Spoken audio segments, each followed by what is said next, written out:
I would like to start with a story that I think really touches at the heart of what Purim is all about. When we think about Jewish history, sometimes it's hard to really relate and see how the Purim story itself and what was going on then really relates to me in my life today. So I'd like to take a modern example of what I think is consistent with really the theme of Purim.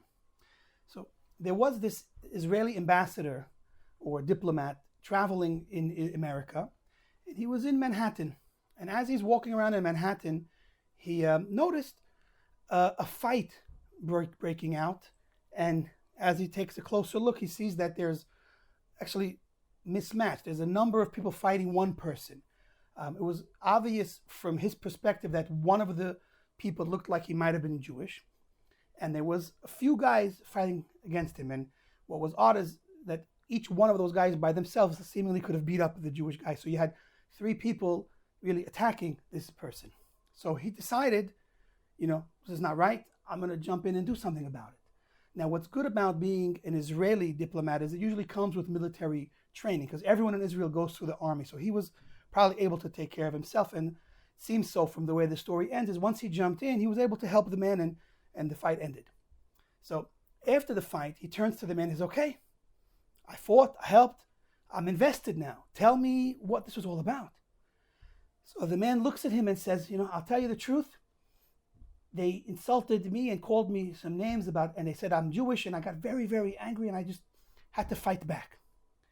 So the Israeli's like, that's interesting. I happen to be Israeli. Let me ask you a question. What exactly made you fight back? Why did you fight back? Why didn't you, you were outnumbered. They were stronger than you. Why didn't you just, walk on your way? So he said, I'm proud to be a Jew. And, I felt that if I have to fight back. You have to stand up for what you believe in, what you're proud of. And I had to, as a Jew, stand up against them, no matter, even if it meant getting beat up. So the diplomat continued and asked, well, let me ask you something. What exactly are you so proud of being Jewish? What are you proud about being as a Jew? So the man began to think to himself. He started to try to talk in stammering and mumbling. And in the end, he couldn't really express clearly any one thing about being Jewish that he was proud of. And ultimately, it came out that he didn't know. And I think this story is a powerful story, and its message is very important for us to understand. Why did he fight back? And why couldn't he express why he felt like fighting back? So I think if we appreciate, a Jew goes through many different phases in life, and at the same time over the history of the Jewish people. When you take a modern Jewish person living in New York, successful, very, very secular-minded, secularly educated, he might not practice the religion at all. He might not have any connection with the customs of his father or grandfather. But sometimes, and again, this is not always, sometimes there's some type of feeling inside that he knows that he's a Jew and he knows that he's different. Where that feeling comes from, we would say, is the neshama, the soul.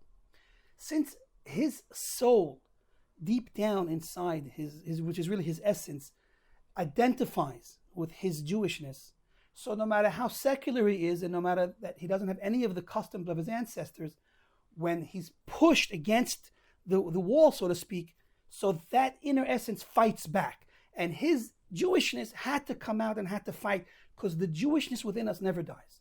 That part of us never dies. That's why we are, in fact, called the eternal people. We might fall. It might look like we've died out, but we always come back. We come back strong, and even stronger than we were before. Not too long ago in American history, in Jewish history, it looked like we were going to be down for the count. The Nazis really tried to uproot us and destroy us, or at least harm us in a way that we may have never been able to recover.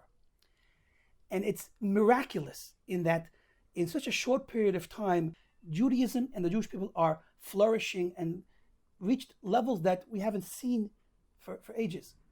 Judaism and the study of Torah hasn't been stronger than it is today for so long. So when it looked like almost 50 years ago we were out for the count and we would never be able to recover, we've recovered in a way that nothing will ever stop us. We're on this last lap to the finish line, and we're as strong as we've ever imagined, as strong as we've ever been. And that's the Jewish story, and that's the story of Purim.